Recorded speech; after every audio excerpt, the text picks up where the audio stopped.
आज की class start करने से पहले आप लोगों को बता देते हैं कि पहली क्लास डाल जा चुकी है।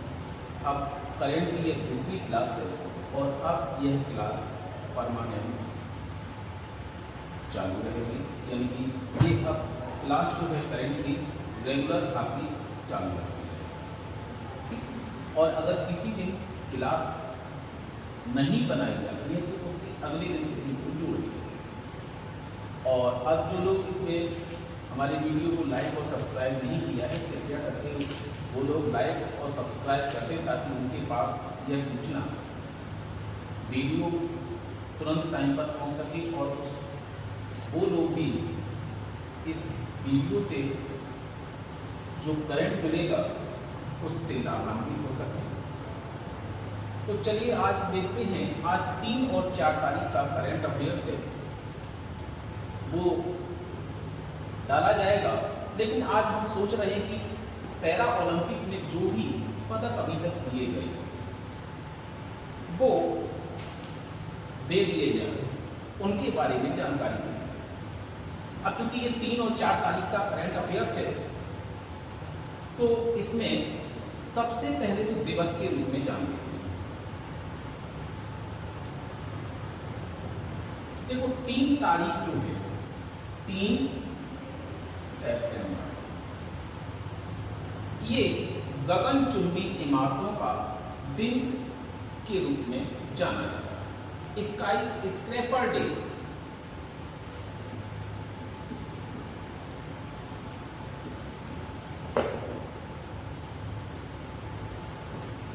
गगनचुंबी इमारतों का दिवस।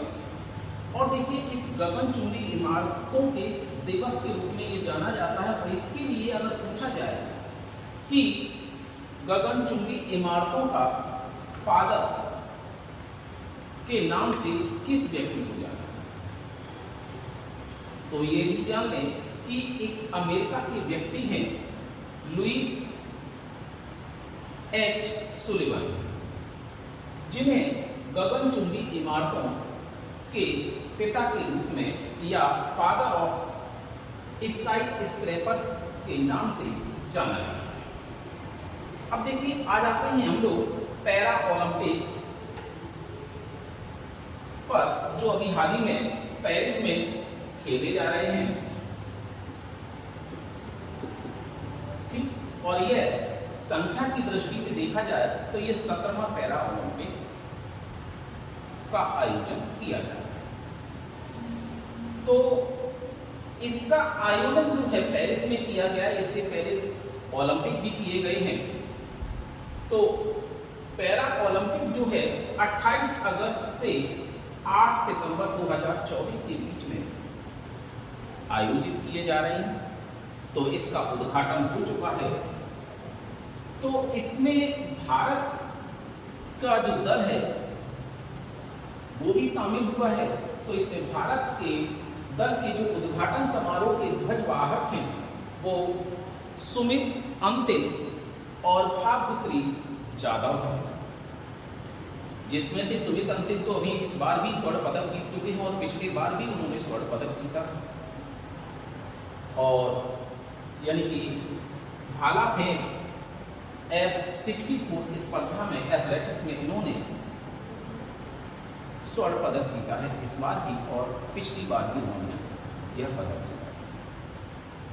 तो अब आइए जानते हैं इसके बारे में किसको कौन कौन सा पदक मिला है। तो पहले तो देखो अब तक 3 स्वर्ण पदक प्राप्त हो चुके हैं भारत को।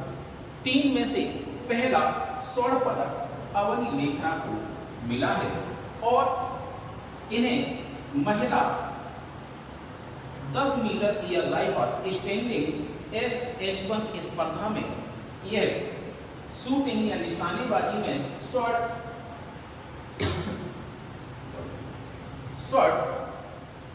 पदक प्राप्त किया। अब देखिए ये पहली भारतीय महिला पैरा ओलंपिक खिलाड़ी हैं जिन्हें दूसरी बार यह स्वर्ण पदक प्राप्त हुआ है। यानी कि इससे पहले जो टोक्यो में पैरा ओलंपिक हुआ था उसमें भी इन्हें पदक मिल चुका था। तो ये जान लें कि दो स्वर्ण पदक पाने वाली पहली भारतीय पैरा ओलंपिक हैं।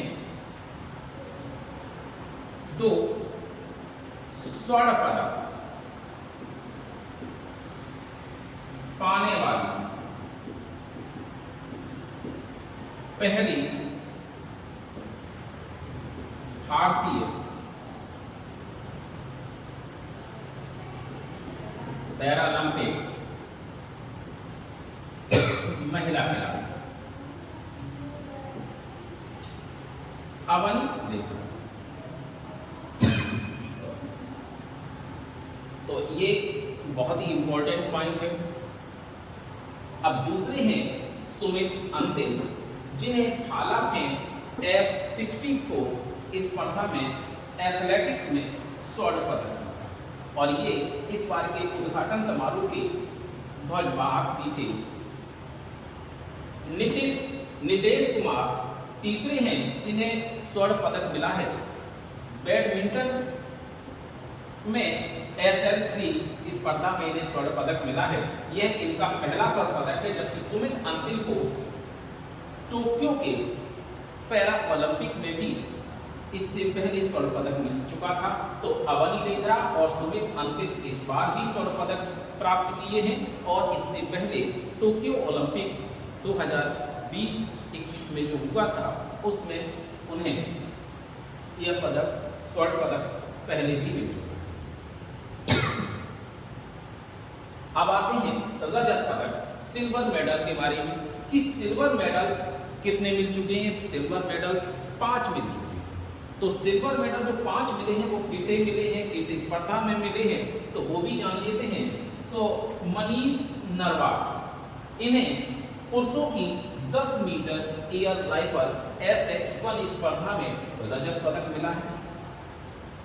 दूसरे हैं सुहास यतिराज, इन्हें पुरुष की सिंगल बैडमिंटन SL4 स्पर्धा में रजत पदक प्राप्त। तीसरे हैं योगेश कथुनिया, इन्हें डिस्कस थ्रो या चक्का फेंक में F56 स्पर्धा में एथलेटिक्स का स्वर्ण पदक प्राप्त हुआ है। हालांकि ये टोक्यो ओलंपिक में भी स्वर्ण पदक प्राप्त एक बार रजत पदक प्राप्त कर चुके हैं। टोक्यो 2020 इसमें भी और प्लस इसमें, यानी कि तो इसका मतलब क्या है, इन्हें 2 रजत पदक प्राप्त हो चुके हैं, इन्हें 2 गोल्ड मिल चुके हैं, इन्हें भी 2 गोल्ड मिल चुके हैं। लेकिन एक गोल्ड टोक्यो और फिर एक पेरिस में, इन्हें भी एक टोक्यो में और एक पेरिस में, इन्हें भी कहां पर, टोक्यो और पेरिस में। अब देखिए अगले हैं थुलासिनाथी मुरुगेश, जिन्हें ये महिला हैं जिन्हें बैडमिंटन की SU5 स्पर्धा में रजत पदक प्राप्त हुआ। और एक और हैं निशात कुमार, जिन्हें एथलेटिक्स की ऊंची कूद में T47 में रजत पदक प्राप्त हुआ है। अब इनके बारे में एक और जान लें कि ये जो निशात कुमार हैं,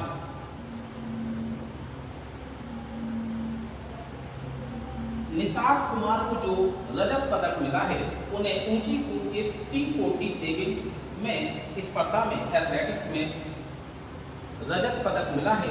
लेकिन इन्हें इससे पहले टोक्यो ओलंपिक में भी रजत पदक मिल चुका है। तो ये भी एक ऐसे खिलाड़ी हैं जिन्हें 2 रजत पदक मिल चुके हैं, टोक्यो और पेरिस, इसमें दोनों में रजत पदक मिल चुका है। अब आते हैं अजीत सिंह। अजीत सिंह जो हैं, इन्हें एथलेटिक्स के भाला फेंक के F46 प्रतिस्पर्धा में रजत पदक प्राप्त हो चुका है। अगला 7वां जो है शरद कुमार, इन्हें भी एथलेटिक्स की ऊंची कूद पुरुष स्पर्धा की T63 में रजत पदक प्राप्त हो चुका है। तो टोटल अभी तक 3 स्वर्ण पदक और 7 रजत पदक प्राप्त हो चुकी, काउंटिंग हो गई आपकी 10। तो अब देखते हैं कि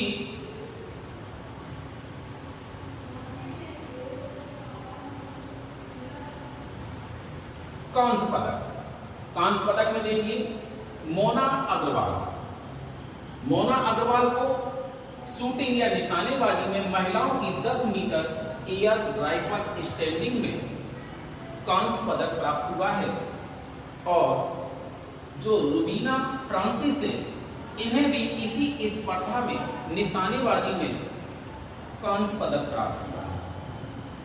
मोना अग्रवाल और रुबीना फ्रांसिस को महिलाओं की 10 मीटर एयर राइफल स्टैंडिंग में दोनों को SH1 में कांस्य पदक प्राप्त हुआ है।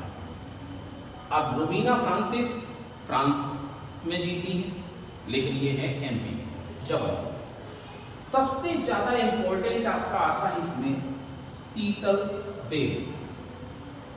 क्यों आता है इसके बारे में भी जान लें। शीतल देवी और राकेश कुमार ने मिश्रित टीम कंपाउंड ओपन में तीरंदाजी की स्पर्धा में कांस्य पदक जीता है। अब देखिए शीतल देवी अब तक की पैरा ओलंपिक विजेताओं में सबसे युवा भारतीय महिला है। अब एक बात और जान लें कि ये पैरा ओलंपिक में शामिल होने वाली एकमात्र ऐसी महिला है जिसके दोनों हाथ नहीं थे, फिर भी तीरंदाजी में इन्होंने कांस्य पदक जीता। ये 17 वर्ष की है। इन्हें थोकोमेलिया नामक एक बीमारी है या एक उनकी शरीर में डिसऑर्डर है, जिसकी वजह से ये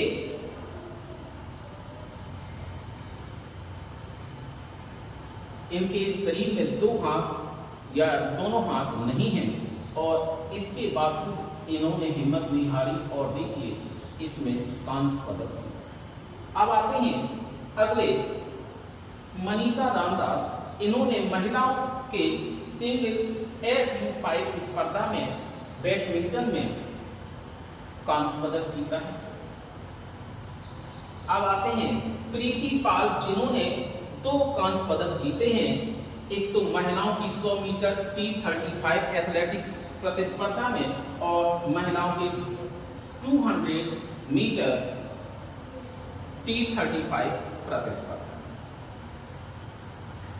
सातवीं है नित्याश्री शिवन, जिन्होंने महिलाओं की सिंगल SH6 बैडमिंटन स्पर्धा में कांस्य पदक जीता है। सुंदर सिंह गुर्जर ने एथलेटिक्स की पुरुष भाला फेंक स्पर्धा में F46 में कांस्य पदक जीता है। दीप्ति जीवन जी ने महिलाओं की 400 मीटर T20 फाइनल स्पर्धा में पदक जीता। एक और है मरियप्पन थंगावेलु, जिन्होंने एथलेटिक्स की पुरुष ऊंची कूद में T63 में कांस्य पदक जीता। तो इस तरह से देखिए कुल कांस्य पदक विजेताओं में ये 3 आपके आ गए। स्वर्ण पदक, रजत पदक हो गए और कांस्य पदक हो गए। अब इसके बारे में ये भी जान लें कि ये जो पदक है या ओलंपिक खेल हैं, इन ओलंपिक खेलों को सफलतापूर्वक आयोजित करने के कारण ही पैरा ओलंपिक कमेटी के द्वारा इमैनुअल मैक्रों, जो कि फ्रांस के राष्ट्रपति हैं, उन्हें गोल्ड में ओलंपिक ऑर्डर से सम्मानित किया गया।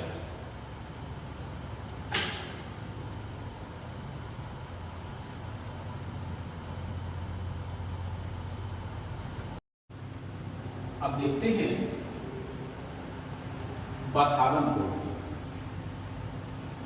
पाथागनकोट क्या है कि ये भारत का 13वां बंदरगाह है, जिसका अभी हाल ही में मोदी जी के द्वारा 30 अगस्त 2024 को उद्घाटन किया गया। यह पालघर महाराष्ट्र में स्थित।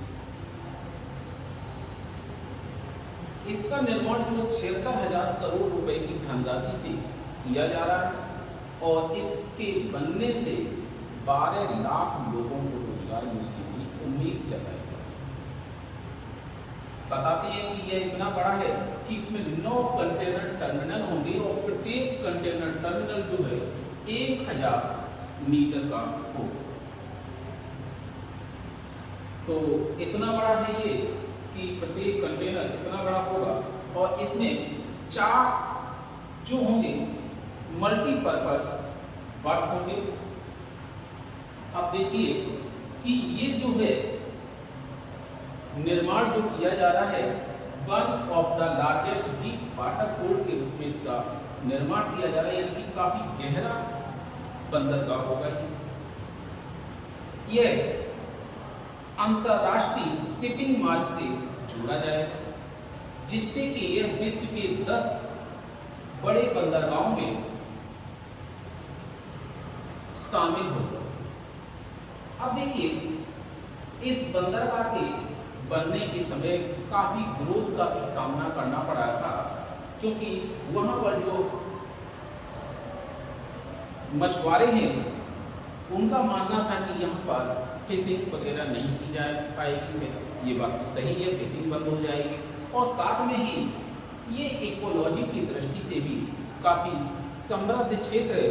तो लोगों या इकोलॉजी से संबंधित लोग जो हैं उनका मानना है कि इससे इकोलॉजी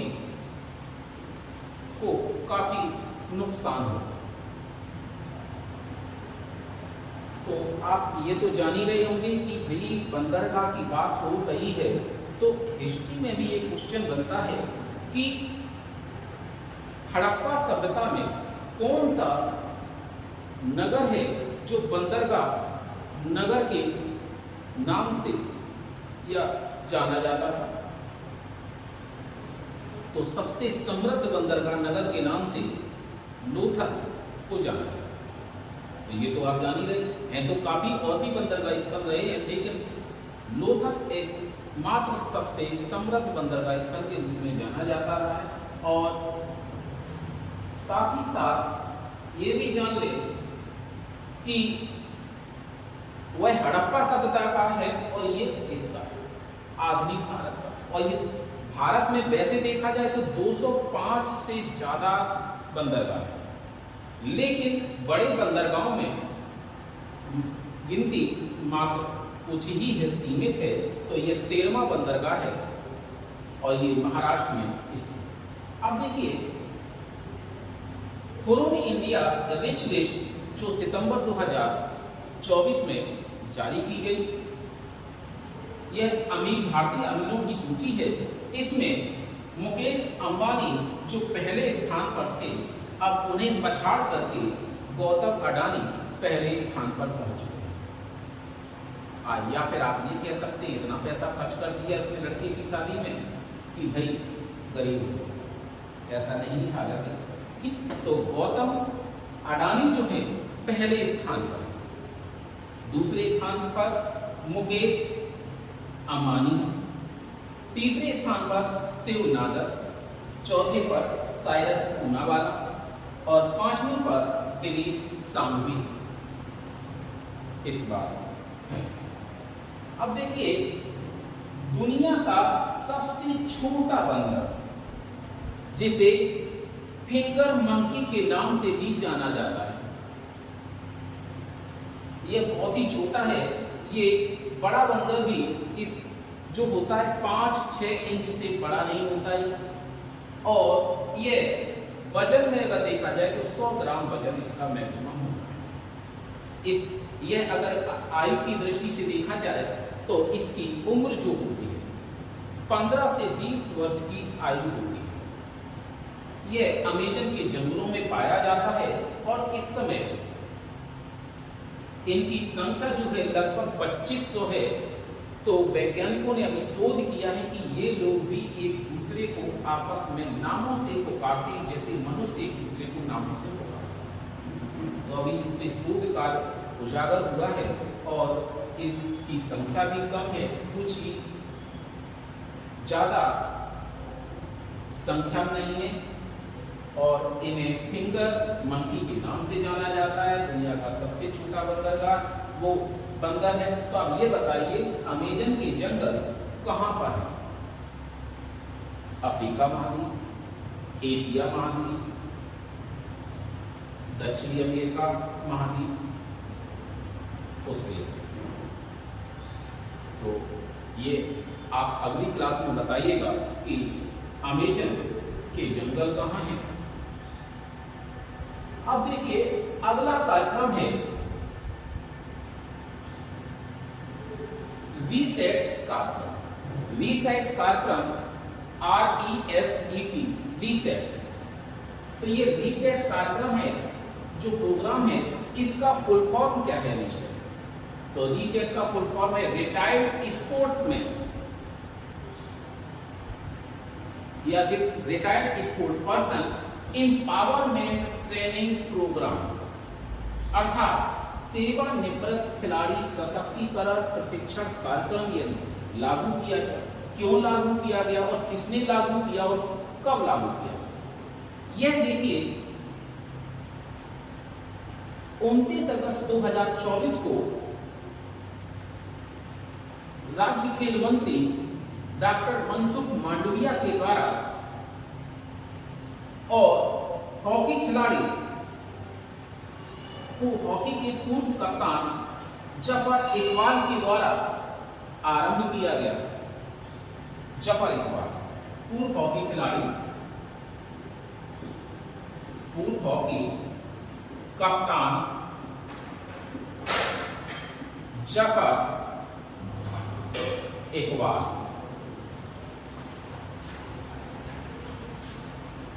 के द्वारा राष्ट्रीय खेल दिवस 29 अगस्त 2024 को लॉन्च किया।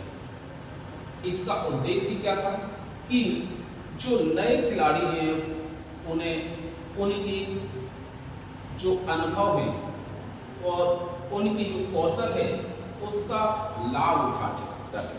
तो इसके लिए क्या है, जैसे कोच आदि के रूप में बनाया जाए, नियुक्त किया जाए। तो यही कहा गया कि नए और पुराने खिलाड़ियों के बीच की जो खाई हो जाती है, जो दूरी हो जाती है, जिससे कि वो एक दूसरे के अनुभव का लाभ नहीं उठा पाते और जो नए खिलाड़ी हैं, जो महत्वाकांक्षी खिलाड़ी हैं, प्रतिभावान खिलाड़ी हैं, उन्हें उनके उस अनुभव का कोई लाभ नहीं है। अतः उनके इस अनुभव से लाभान्वित करने के लिए और नए खिलाड़ियों को कम से कम समय में आगे बढ़ने के लिए यह प्रोग्राम कार्य कर। तो क्या है कि इससे रिटायर्ड खिलाड़ियों को कौशल से महत्वाकांक्षी खिलाड़ियों की नई पीढ़ी को भी लाभान्वित करने का उद्देश्य है। अच्छा, आप इसके लिए इसे क्रियान्वित करने के लिए जो संस्थान है उसमें लीड संस्थान के रूप में कौन सा संस्थान कार्य करेगा? तो वह लक्ष्मीबाई राष्ट्रीय शारीरिक शिक्षा संस्थान, जो कि ग्वालियर में स्थित है। तो ग्वालियर मध्य प्रदेश में है। मध्य प्रदेश की राजधानी भोपाल।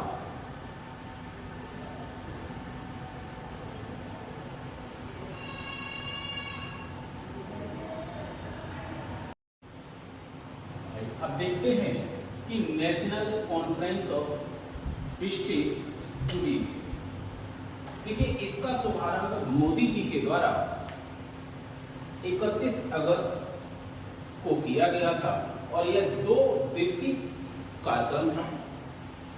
यानी 31 अगस्त से 1 सितंबर तक यह कार्यक्रम चला है और इस कार्यक्रम में ही सुप्रीम कोर्ट की स्थापना के 75 वर्ष पूरे होने पर एक सिक्का और एक डाक टिकट जारी किया। इसी कॉन्फ्रेंस ऑफ डिस्ट्रिक्ट जुडिशरी में राष्ट्रपति द्रौपदी मुर्मू जी के द्वारा सुप्रीम कोर्ट को एक नया झंडा और एक नया प्रतीक अनावरण किया गया।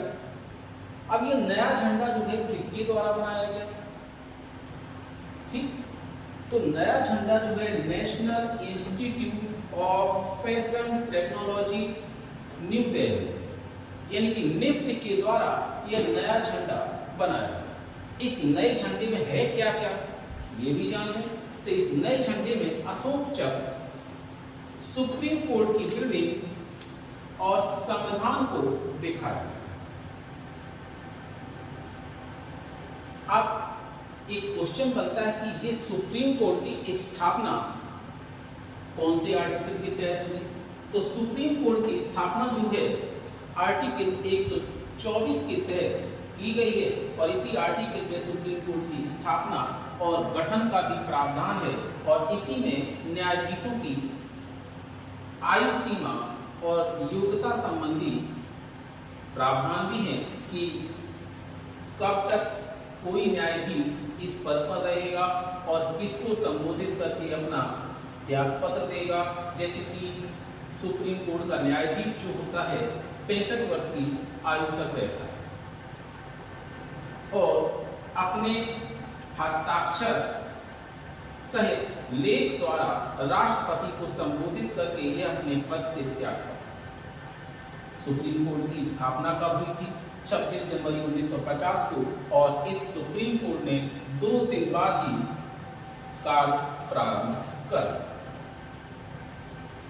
अब आते हैं कि मिनी रत्न, 4 मिनी रत्न कंपनियां हैं जिन्हें हाल ही में वित्त मंत्री निर्मला सीतारमण के द्वारा नवरत्न का दर्जा दिया गया।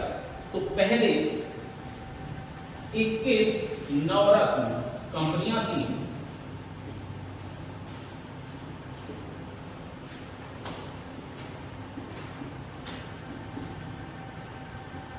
थी, अब इसमें 4 और जुड़ गई तो टोटल कितनी हो गई? 25 नवरत्न कंपनियां हो गई। 22वीं जो इसमें देखिए 4 नवरत्न जो कंपनियां बनी है नई, यानी कि जो पहले वित्त मंत्री ने जो मिनी रत्न कंपनियों को ये नवरत्न की श्रेणी में शामिल किया है, तो वो कौन कौन सी हैं?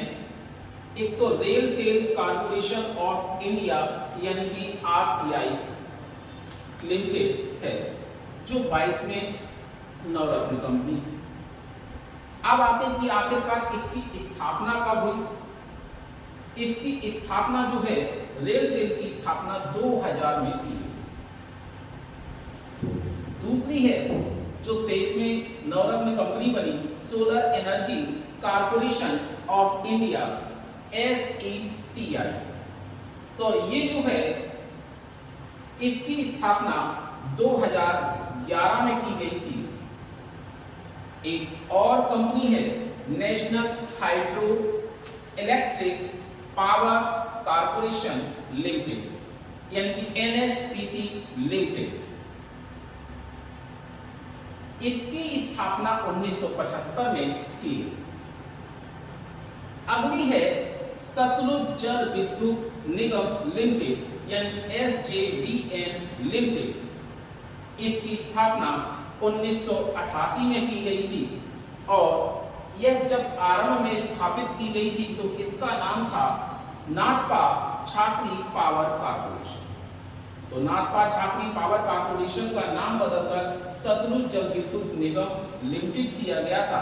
अब देखिए ये चारों जो कंपनियां हैं जो मिनी रत्न कंपनी थी, अब उन्हें नवरत्न कंपनियों के उसमें शामिल कर दिया गया है। तो वर्तमान में महारत्न कंपनियां, नवरत्न कंपनियां और मिनी रत्न कंपनियां 3 प्रकार की ये श्रेणियों में बांटा गया और मिनी रत्न कंपनियों को भी 2 श्रेणियों में बांटा गया, श्रेणी फर्स्ट और सेकंड में। तो इस तरह से अब इनकी संख्या जान लें कि महारत्न कंपनियों की संख्या जो है 13 है, नवरत्न कंपनियों की संख्या 21 से बढ़कर 25 हो गई है और मिनी रत्न कंपनियों में जो श्रेणी फर्स्ट में है 51 कंपनियां और श्रेणी 2 में 11 कंपनियां हैं।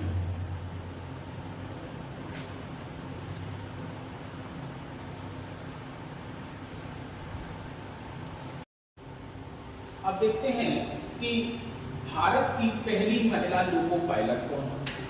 भारत की पहली महिला लोको पायलट अभी चर्चा में अभी आया ऐसा कोई पॉइंट जिसकी वजह से ये क्वेश्चन आ जाता है, तो सुरेखा यादव रही है। ये वंदे भारत ट्रेन में सबसे पहले लोको पायलट का कार्य किया है। अब देखिए एक योजना और चर्चा में आई है कि हिमाचल प्रदेश की योजना है प्याली बहना योजना, जिसके तहत 1500 रुपए की मासिक सम्मान निधि दी जाती है, लेकिन यह मासिक सम्मान निधि तिमाही के तौर पर 4500 रुपए प्रति तिमाही दी जाती है। अब देखिए एक है अगला, लाओस में भारतीय दूतावास के द्वारा 47 भारतीयों को साइबर अपराध से बचाया गया है या उनके चंगुल से छुड़ाया गया है। अब यहाँ पर लाओस के बारे में आ जाता है, तो लाओस के बारे में भी जान लें कि ये देश जो है कहाँ पर है। ये दक्षिण पूर्व एशियाई कंट्री है, तो ये दक्षिण पूर्व एशिया का एकमात्र लैंडलॉक्ड कंट्री है, ठीक। और अब आता है कि भाई लाओस की राजधानी क्या है, वियंतियान। तो दक्षिण पूर्व एशिया का एकमात्र लैंडलॉक्ड कंट्री लाओस, और इसे हाथियों का देश भी कहा जाता है।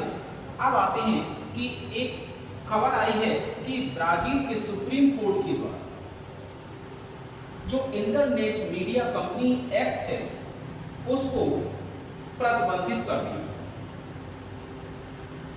और ये भी जान रहे होंगे कि एक्स जो कंपनी है एलन मस्क की कंपनी है, ये हमेशा चर्चा में रही है और इसे अभी हाल ही में सुप्रीम कोर्ट के द्वारा प्रतिबंधित किया गया है। तो ब्राजील के बारे में जान लेते हैं कि ब्राजील कहां पर है, कौन से महाद्वीप में है। ब्राजील जो है आपकी दक्षिण अमेरिका का सबसे बड़ा देश है। यह दुनिया का 5वां बड़ा देश है। क्षेत्रफल और जनसंख्या दोनों ही दृष्टि से ब्राजील की राजधानी ब्राजील में ही अमेजन के वन भी पाए। अब आते हैं कि केंद्रीय औद्योगिक सुरक्षा बल के महानिदेशक के पद पर अभी हाल ही में राजविंदर सिंह भट्टी को नियुक्त किया गया है।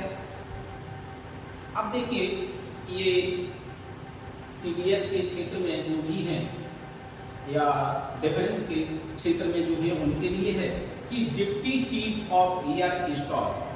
तो deputy chief of air staff अभी हाल ही में एयर मार्शल तेजेंद्र सिंह को चुना गया। बस याद रखिए कि एयर स्टाफ तो एयर प्लेन तेज उड़ते हैं, तो तेज से तेजेंद्र सिंह, ठीक। और अगला है इससे संबंधित और अन्य पॉइंट है कि चीफ ऑफ एयर स्टाफ कौन है, तो वो है air chief marshal BR Chaudhary. और chief of the army staff कौन है, तो वो जनरल उपेंद्र द्विवेदी।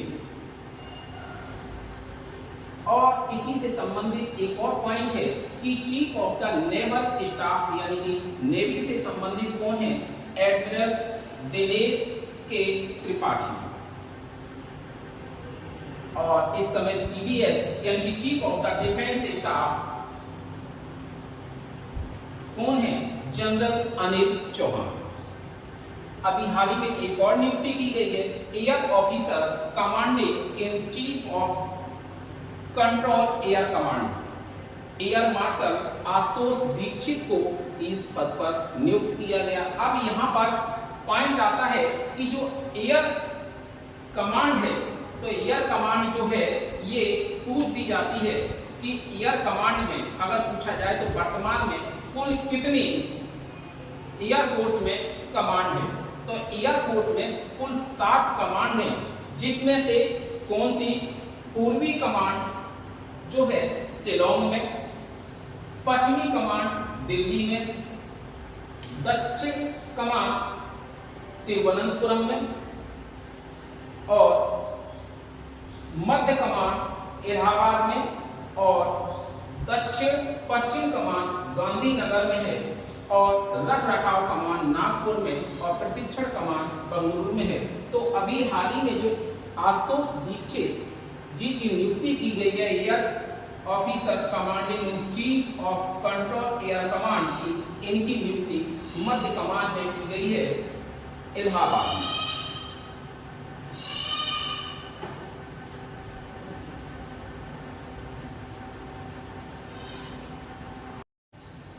अब देखिए, प्रधानमंत्री मोदी जी अभी हाल ही में ब्रुनेई और सिंगापुर की यात्रा पर गए हुए हैं।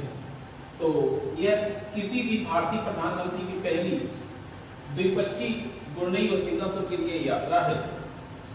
और यह भी जाने कि भारत की जो पॉलिसियां हैं, एक्ट ईस्ट पॉलिसी और इंडो पैसिफिक विजन, इसमें भी इन देशों की यात्रा बहुत ही महत्वपूर्ण है, क्योंकि ये दोनों भारत के शीर्ष व्यापारिक साझेदारी वाले देशों में भी आते हैं। तो सिंगापुर तो इस समय 8वें स्तर पर है। तो यहाँ पर ये भी देख लें कि भारत के शीर्ष व्यापारिक साझेदारी वाले देश जो कौन हैं। तो पहले स्थान पर आता है यूएसए, दूसरे पे चीन, तीसरे पे यूएई संयुक्त अरब अमीरात और चौथे पे रूस, पांचवें पे सऊदी अरब, 8वें पे आता है आपका सिंगापुर। आप देखते हैं कि भाई जो मोदी जी इन देशों की यात्रा पर गए हैं, ये देश कहां पर है? ब्रुनेई, जिसकी राजधानी बंदर सेरी है, इसकी मुद्रा ब्रुनेई डॉलर है और यहाँ के जो सुल्तान हैं हाजी हसनल बोल्किया। अब देखिए, ब्रुनेई जो है बोर्नियो द्वीप पर है और बोर्नियो द्वीप पर 3 देशों का अधिकार है, ब्रुनेई, मलेशिया और इंडोनेशिया, जिसमें सबसे छोटा देश है ब्रुनेई। तो ब्रुनेई बोर्नियो द्वीप पर स्थित है, इसकी राजधानी बंदर सेरी है। अब आते हैं सिंगापुर। सिंगापुर जो है, सिंगापुर वहां के राष्ट्रपति थर्मन शानमुगारत्नम है और वहां के प्रधानमंत्री लॉरेंस वोंग है। यहाँ की मुद्रा सिंगापुर डॉलर है। तो सिंगापुर भी उत्तरी स्थित है, एक छोटा सा देश है। अब आते हैं कि विद्या रामराज, ये जो हैं इन्होंने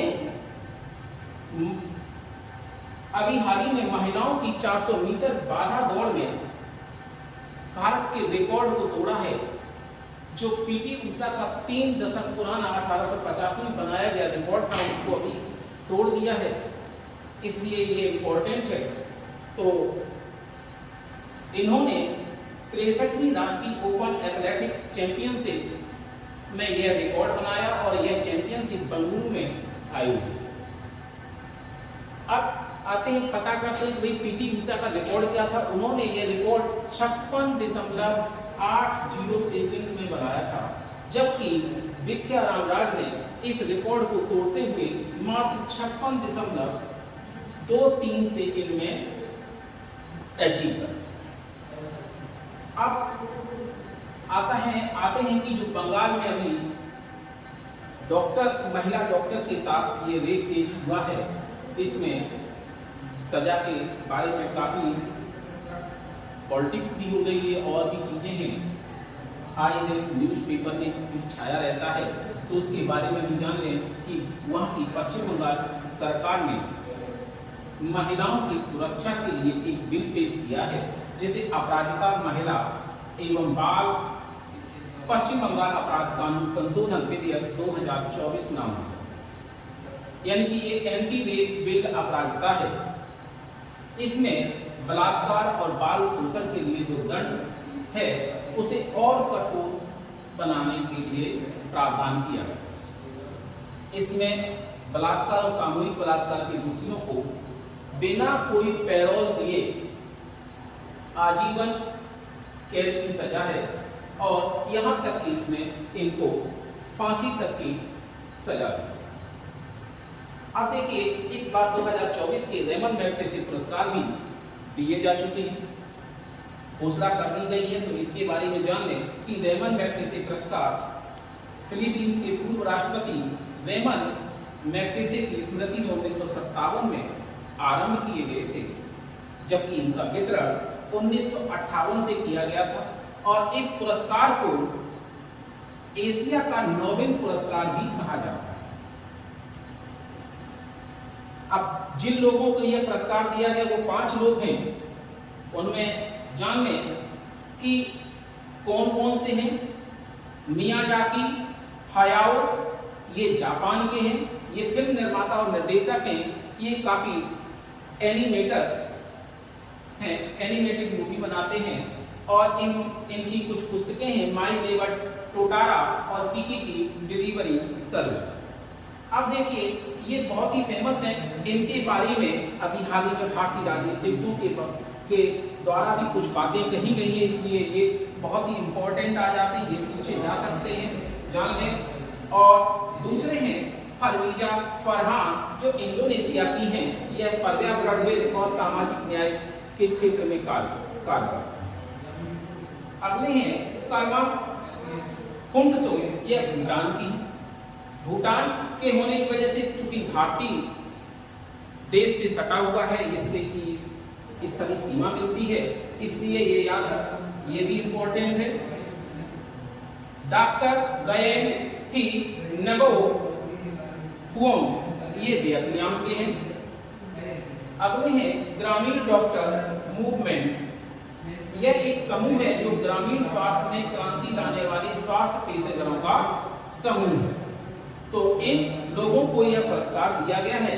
तो आप समझ लें कि ये पुरस्कार मियाजाकी हायाओ और कर्मा फुंगसो जो भूटान के हैं और मियाजाकी हायाओ जापान के हैं, इन लोगों को नाम जरूर दिया, बहुत ही इंपॉर्टेंट है। तो आज इतना ही रखते हैं और जिस लोगों को वीडियो अच्छा लगे और देखें वो लाइक सब्सक्राइब शेयर जरूर करें। धन्यवाद।